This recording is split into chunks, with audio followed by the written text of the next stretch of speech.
Hallo zusammen zum Wochenorakel für die kommende Woche. Alle Infos zu mir, meiner Person, meiner Homepage findest du unten in der Infobox des Videos, genauso wie die Angebote des Monats. Meine Sendezeiten sind dienstags, freitags und sonntags 19 Uhr. Wenn du was verpasst, hänge ich es hier immer oben rein in die Infokarten.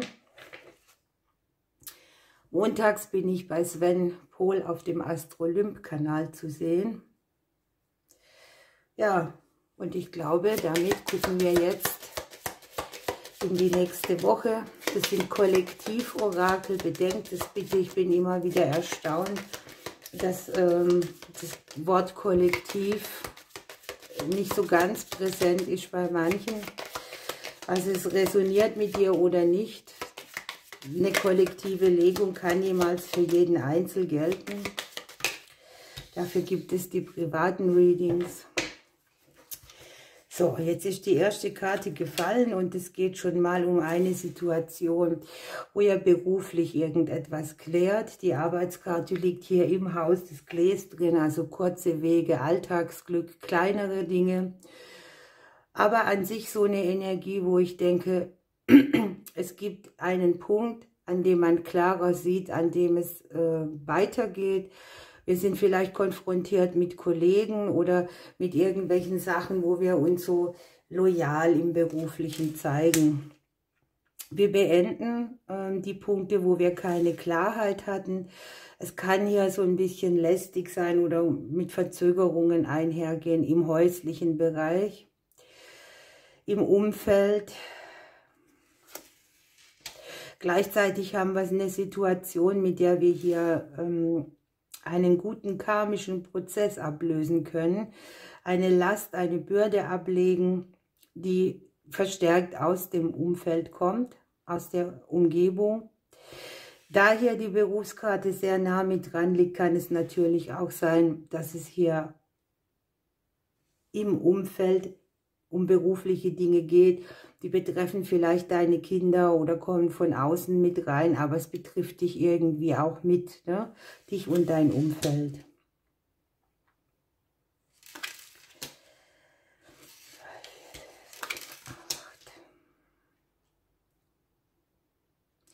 Ja, mit diesem beruflichen, das was sich hier schon zeigt, kann sich eine Frage für dich lösen. Ne?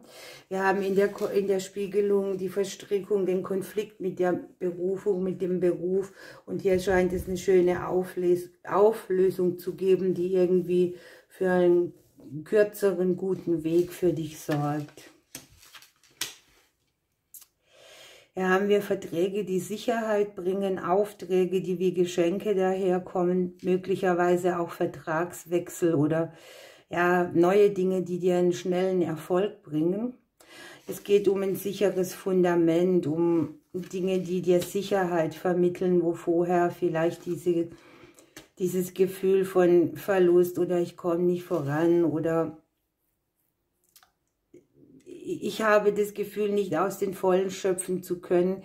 Hier kann sogar sein, dass du irgendetwas weglässt und dir damit einen Erfolg einholst.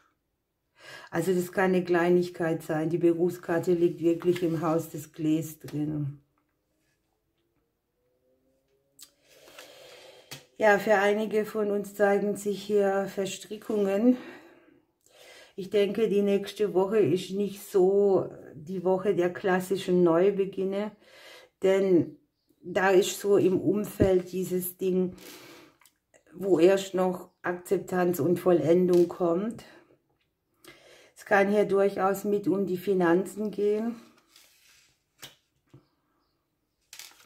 Zugleich ist es wieder etwas, ja, das ermöglicht dir hier finanzielle Größe, finanzielle Stärke. Du kannst, wenn die Woche um ist und du hast dieses Umfeld für dich so geklärt, einfach einen Konflikt auch, ich nenne ihn mal, beerdigen, den du mit dir und dem Geld hattest oder mit dir und dem Umfeld, mit dir und deinen Themen, die dir immer wieder Verstrickungen mitbringen, die dich vielleicht auch daran hindern, so klassisch an der Erde anzukommen. Man kann hier vielleicht mal das Gefühl haben, dass man etwas weglässt, was sich einem immer wieder in den Weg stellt. Das hier ist aber eine größere Sache, ne? Man lässt etwas weg, um dann wieder Entscheidungen zu treffen. Das hört sich jetzt doof an, aber man verhindert praktisch irgendetwas, das man immer so gemacht hat und immer wieder am gleichen Ergebnis rauskam und beendet somit auch einen Kreislauf. Wir selber liegen im Haus des Bäres drin. Wir können hier des Bären. Wir können hier unsere eigene Größe wieder leben. Wir können im Vertrauen sein. Wir können uns hier in der Spiegelung durch Weglassen von irgendeinem Muster ein Gefühl der Sicherheit wieder mit ins Leben bringen.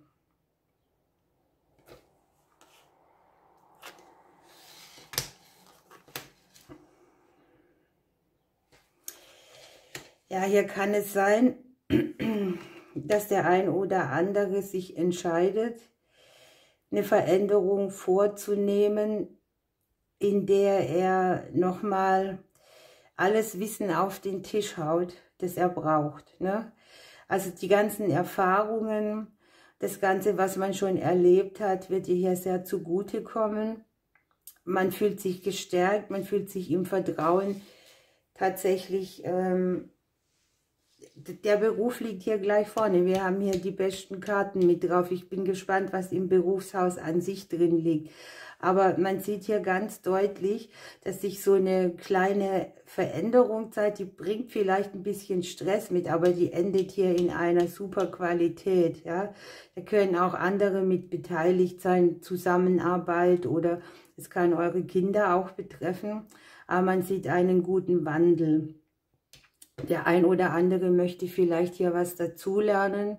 Auch das liegt hier sehr günstig, ne? Sich nochmal Wissen anzueignen, um dann etwas Verbindliches in Bewegung zu bringen.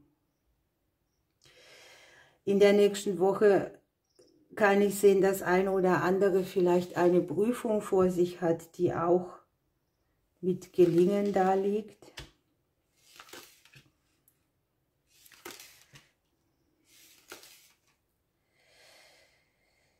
So, jetzt wird es spannend. Wir haben hier im Herzen des Kartenblattes drin ein Gegenüberliegen, das hier vielleicht konfrontiert ist mit der Vergangenheit oder mit irgendwelchen Elternthemen. Da kann es speziell um Haus, Häuslichkeit oder Finanzen gehen. Das Gegenüber liegt im Haus des Hindernisses drin. Ich sehe das im Moment so, entweder es geht verstärkt um dein Gegenüber, dass da eine verzögerte Bewegung vor sich geht, weil sich Dinge verstrickt anfühlen und das Umfeld sich noch ein bisschen klären muss. Kann auch sein, dass es hier tatsächlich um Konflikt mit dem Thema Geld geht, das irgendwie auch von außen mitkommen kann. An sich zeigt es sich so, dass hier die Finanzen schön geklärt werden, dass man Wissen einholt, dass es vielleicht auch um Papieraustausch geht, Dokumente, Verträge, die mit dem Thema Geld zu tun haben. Möglicherweise hier auch, wir haben die Ämter und Behörden oder die Selbstständigen dabei. Da geht es um gute Aufträge. Das Außen ist sehr mit dabei, mit den Möglichkeiten, etwas auf den Weg zu bringen. Hier speziell sieht man die Schlange als Person mit dabei. Könnte natürlich ja auch eine weibliche Person sein, die hier irgendwie mit involviert ist. Gleichzeitig ist es ein karmisches Thema. Ich sehe das Karma-Kreuz im Haus des Lebens drin liegen.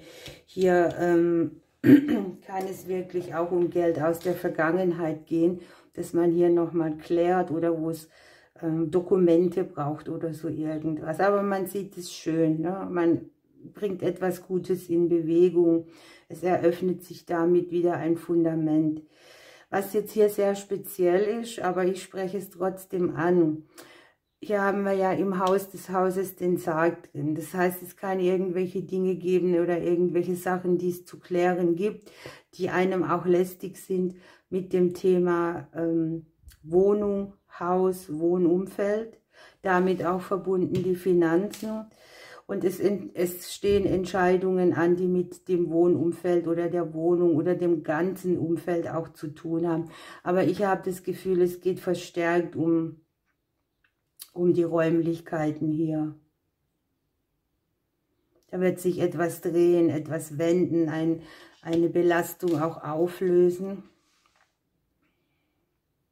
Unter Umständen sind wir hier aufgefordert, sehr schnell auch zu reagieren, also plötzliche Dinge in Bewegung zu bringen, Überraschungsmomente zu nutzen. Wir haben hier aber die gute Energie dafür. Wir sind auch konfliktbereit, wenn wir für uns einstehen müssen. Was ich auch sehen kann, was mir jetzt nicht so gut gefällt, ist,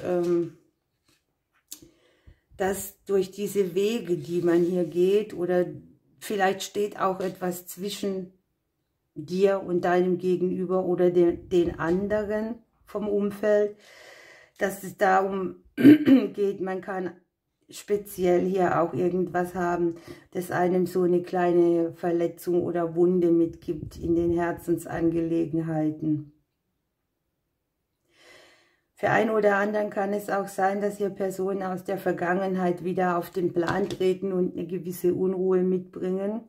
Dass es das ist, was dich kratzt oder was an dir nagt, was dich so unruhig macht, weil wir haben hier auch im Beziehungshaus den Blues irgendwie drin.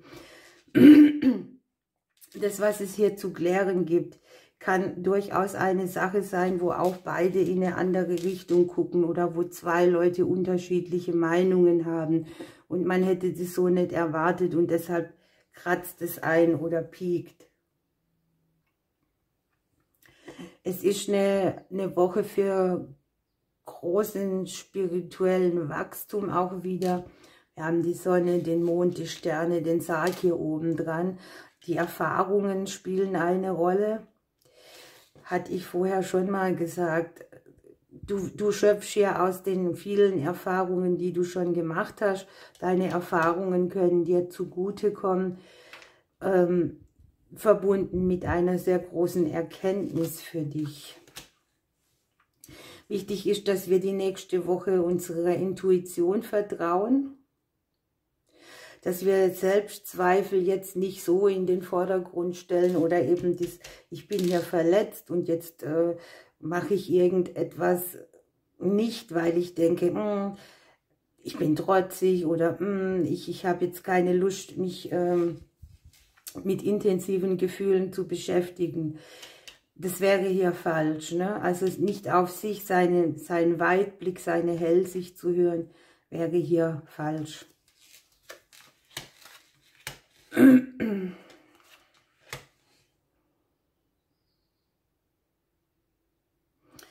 Für den einen oder anderen geht hier einher, ich weiß es nicht, wie ich es jetzt so kollektiv nennen könnte, aber wenn ihr Dinge habt mit den Behörden oder mit irgendwelchen Ämtern, die es hier zu klären gibt, dann sehe ich sehr viel klärende Kommunikation, gute Wende auch, Aufklären von außen. Also wenn ich habe so dieses Gefühl, hier kommt eine erleichternde Nachricht oder eine Nachricht, die Glück mitbringt, eine Nachricht, die eine Wende mitbringt, die wieder Veränderung ermöglicht. Hier haben wir es auf den Behörden mit der Wunscherfüllungskarte und hier dann eben auch die Finanzen wieder so ein bisschen mit dabei. Im positiven Sinne, ne? Das ist ja nichts, was belastet, sondern das ist eher aufklärend. Jetzt habe ich hier das Spezielle nochmal mit den Veränderungen, die liegen in unserem Haus, die hier ein bisschen Stress mitbringen oder Unruhe, die gleichzeitig aber auch eine belastende Situation, eine Verstrickung aus der Vergangenheit lösen.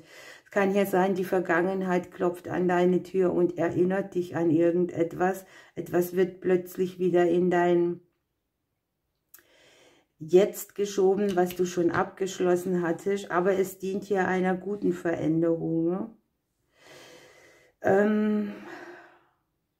Die Häuslichkeit liegt auch hier wieder mit dabei, also Es geht verstärkt um den Arbeitsbereich und den häuslichen Bereich und um Entscheidungen, die da getroffen werden müssen, die eventuell ein bisschen Schmerz mitbringen oder so Eifersüchteleien oder sowas, ne?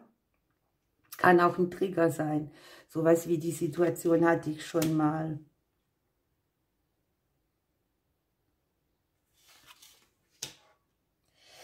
Bei diesen Dingen, die hier gehen, die nächste Woche sehe ich Klärung im familiären Bereich. Viel auch über die Berufe der anderen, die Berufung der anderen, Entscheidungen im beruflichen Bereich der anderen, deiner Mitglieder, deiner Familienmitglieder, deiner Umgebung. Dies speziell aber auch wieder ermöglichen, die Wunscherfüllungskarte liegt hier im Hause der Familie drin, dass es allen gut geht irgendwie, ne? So dieses alle sind versorgt Ding, auch wenn einer einen Schritt in eine neue Richtung macht. Die Familienkarte liegt hier im Hause der Sonne noch dabei, also Aufklärung auch, die alle anbelangt. Seht ihr noch alles? Hier löst sich speziell eine Situation auf. Der Bär geht raus. Wir liegen im Haus des Bären drin. Also wir haben die eigene Größe mit an Bord. Wir haben das Vertrauen. Wir haben die Möglichkeit für uns hinzustehen. Aber hier nochmal im Geldhaus. Es geht darum, finanzielle Hindernisse, die man schon eine Weile mitschleppt oder wo man immer gewartet hat, bis sich wieder Nachrichten ergeben, wo man weitermachen kann. Wiederkehrende Nachrichten, wiederkehrende Situationen, die immer wieder für Hindernisse gesorgt haben. Also das ist so eine spezielle Sache, die sich hier auflöst, wo man vielleicht auch schon länger drauf wartet, ne? Hier kann man gut im Kleineren diese Hindernisse umgehen. Etwas kommt wieder in Bewegung. Nenn es finanzielles Karma, ein Ausgleich irgendwie, den wir hier sehen. Im Hause des Gegenübers haben wir hier die Blumen drin, also auch gute Ergebnisse, auch wenn er hier, es geht die nächste Woche nicht so sehr um uns, es geht mehr um das Gegenüber, ne, das hier irgendwas zu klären hat, wenn du eines hast, natürlich, Kollektiv-Orakel.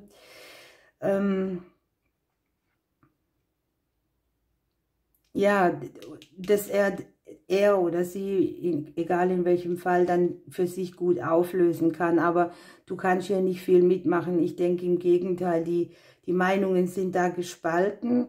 Und trotzdem entwickelt sich eine Situation, die allen dienlich ist.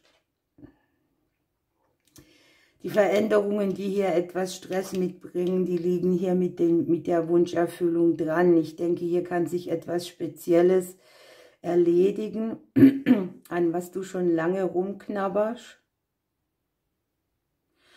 Was auch speziell ist, hier haben wir das Haus des Lebens, hier liegt das Kreuz drin und wir haben hier das Kreuz, den Baum, der liegt im Hause des Kreuzes drin, also eine doppelte Aussage. Es geht um spezielle Themen, die am Ende auch viel Themen mit beeinflussen. Wir haben das Haus, die Finanzen, den Arbeitsplatz, also so dieses ganze Fundament an Dingen, das man so im Alltag benutzt. Im beruflichen Bereich haben wir hier das Schiff drin, das heißt, wir können hier damit rechnen, dass wir weiterkommen, dass sich auch Wünsche wieder erfüllen, ja, Sehnsüchte ergeben, dass die Berufung mit einem spricht, dass man eine beruflich ganz neue Reise antritt, kann hier sogar sein, die verbunden ist mit Veränderung und Klärung. Es klärt sich hier auch ein spezieller Teil in dir auf, der dich schon lange begleitet, der dir vielleicht auch lästig ist oder irgendwo eine Bürde anzeigt. Aber die Auflösung ist für alle gut, für alle Beteiligten.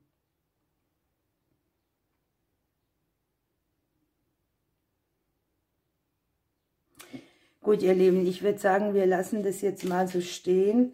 Es ist sehr speziell.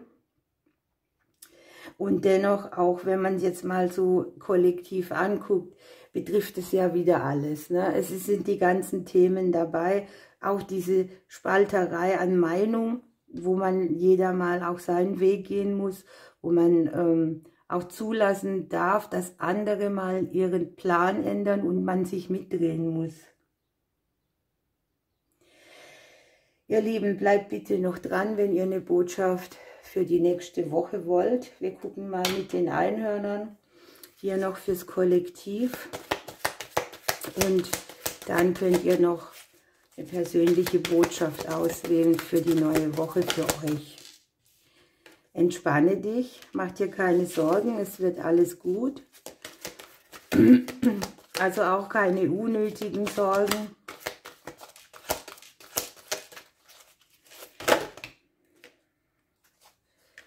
Wir haben die Elternliebe. Das würde sich hier auch zeigen, ne? Der Bär geht raus, die Schlange liegt hier als Kreuz mit dran. Es kann schon durchaus sein, dass hier sich etwas bewegt, was aus diesem Bereich kommt. Der Baum, der Kinderwagen, dieses Konflikte auch haben mit Eltern oder so. Und für einen oder anderen, hier sind noch 2 rausgefallen, haben wir die Liebe an sich als Thema. Die Antwort, die man sucht, ist immer Liebe. Und die Haustiere liegen hier noch dabei, also mögliche Themen. Gut, ihr Lieben, ich wünsche euch eine wunderbare Woche. Das Auswahlorakel kommt dann im nächsten Teil. Bis dann. So, hier bin ich wieder. Ihr habt hier die Möglichkeit, zwischen dem rot-goldenen und dem silbernen Buddha noch eine persönliche Botschaft mit einem Thema für euch abzuholen. Ich bin gespannt, was sich zeigen wird.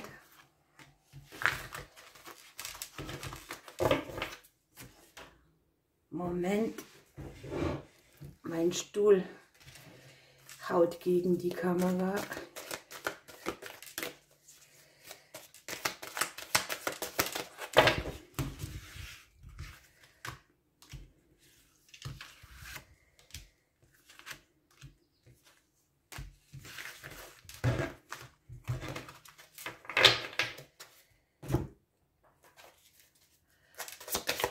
Dauert jetzt kurz, ihr wisst Bescheid. Ich mag es nicht immer wieder sagen, dass ihr das wichtig ist, die Transparenz beim Mischen zu haben.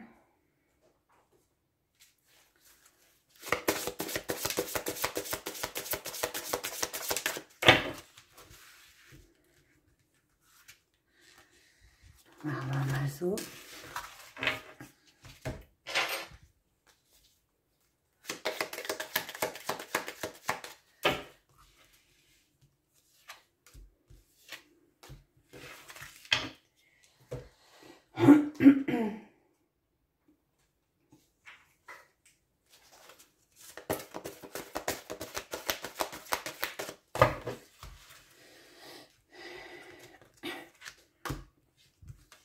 So, dabei belassen wir es. Such dir eine Seite aus oder nimm gerne auch noch ein Thema, das du mit den Stapeln besetzen willst. Ich versuche mich für einen zu entscheiden. Und ich nehme den silbernen. Was kriegen wir mit für die nächste Woche? Es möchte sich etwas entfalten, aufblühen. Ja? Das hat für mich Entfaltung immer auch was mit persönlichem Wachstum zu tun. Das hatten wir im Orakel drin. Man schöpft sehr aus seinen Erfahrungen und man entfaltet sich auch daraus. Vielleicht eine Woche, wo man mehr Antwort im Inneren sucht, gerade weil wir auch die Möglichkeit haben, durch irgendetwas ein bisschen verletzt zu werden. So, dann haben wir den abnehmenden Mond. Hier haben wir auch wieder Kraftentfaltung. Hier geht etwas in die Aktivität, weil man etwas abgeben darf, ne? Irgendwas kann ja tatsächlich aufblühen, wo ihr die Antwort im Innern findet. Ja, es lohnt sich zu warten. Hier wird vielleicht auch etwas sein, das sich zeigt in dem Bereich, wo ihr schon länger mit etwas rummacht, wo Geduld dann am Ende auch noch belohnt wird. Und bleib einfach bei dir, sei du selbst, sei authentisch. Mach dir immer wieder bewusst, wie wunderbar du auch bist, so wie du bist. Es geht um emotionale Fülle. Ja klar, wir haben hier das Abgeben, die Kräfteentfaltung und das Aufblühen. Auf der anderen Seite kann einen etwas pieken, das sich dann über die Dauer wieder lohnt mit der emotionalen Fülle. Entscheidungen, Wege, die hier ein bisschen Konflikte mitbringen oder auch ja, die Möglichkeit, dass man für sich einsteht. Das haben wir hier auch im anderen Orakel gehabt, im großen Blatt sozusagen. Und daraus wieder eine Chance, eine Möglichkeit, eine Option, einen anderen Weg zu gehen oder zu wählen. Mit dem Holunder kriegen wir hier noch gesagt, die Ewigkeit ist jetzt. Deine Gedanken von heute gestalten dein Morgen. Lebe jetzt mit Liebe und dein Leben wird Freude sein. Also dieses ewige sich Sorgen machen oder in Verletzungen schwelgen bringt hier nichts, sondern wir haben alle nur den Moment und das Leben verläuft eben in Phasen und es bringt nichts, in der Vergangenheit zu hängen oder schon viel voraus zu planen, denn manche Dinge gehen einfach nicht schnell. Also macht alles das, was euch begegnet, aus Liebe und begegnet Schwierigkeiten damit, dass ihr sie annimmt. Und wir haben den Engel der Dankbarkeit. Darfst du vielleicht auch nächste Woche mal speziell drauf gucken, dass dir alles Gute in deinem Leben aufgeführt wird. Dankbarkeit ist ein wichtiger Bestandteil des Glücks. Und wenn du aufmerksam und dankbar bist, wirst du auch dich selbst besser kennenlernen. Sei dankbar für alles, was du in deinem Leben hast und begegne dir und deinen Mitmenschen voller Dankbarkeit. Ist eine große Kunst, gerade wenn man sich auch streitbar machen muss, aber wenn aus Streitbarkeit Wege entstehen, dann hat es sich definitiv gelohnt. Gucken wir die andere Seite an.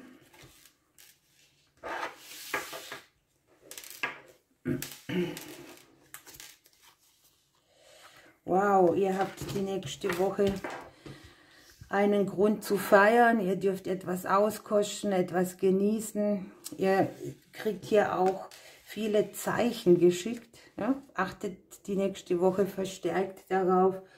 Und ihr seid hier aufgefordert, das Leben mal wieder so mit diesem entzückenden Blick zu begegnen, wo man denkt, wow, ich bin überwältigt, ich bin entzückt und ergriffen. Wo das liegen könnte, da kriegt ihr Zeichen auf jeden Fall. Die Zeit zu feiern bringt auch etwas Gutes mit. In eurem Fall bringt es eine Einfachheit mit. Ne? Etwas wird sich so verbessern, dass ihr es einfacher habt. Überflüssiges wird weggehen. Und ja, hast du ja auch diesen Ausgleich. Ne? Das das Einhorn begegnet hier dem bissigen Tier und begegnet ihm mit Liebe. Und auf der Karte steht eben, Liebe heilt Angst. Also deine Liebe kann anderen helfen, weniger Angst zu haben. Jetzt wird es noch spezieller. Es kann bei euch um Seelenpartner, Ehepartner oder Ehe gehen. Also um Beziehungsthemen. Das würde dem großen Blatt auch sehr entsprechen. Auch hier habe ich die Liebe mit dabei, die Herzensangelegenheiten. Mit den Eulen haben wir ein bisschen so was Ähnliches wie im großen Blatt, dass ihr da vielleicht so ein bisschen mit Kummer auch behaftet wart, den ihr jetzt schön beiseite lassen könnt, wo ihr erstaunt seid, wo etwas einfacher wird. Das Thema kann sein, dass man die wahre Größe leben kann, gerade in Partnerschaften oder in Dingen, die einem am Herzen liegen. Mit der Birke habt ihr noch, entdecke spielerisch das Unbekannte.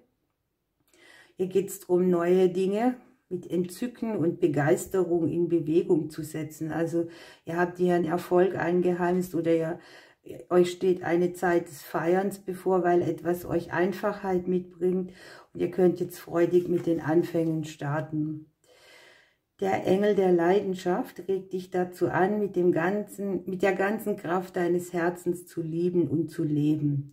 So kannst du die Vielfältigkeit des Lebens auskosten und genießen. Das Herz hatten wir hier zweimal, ne? Dreimal eigentlich.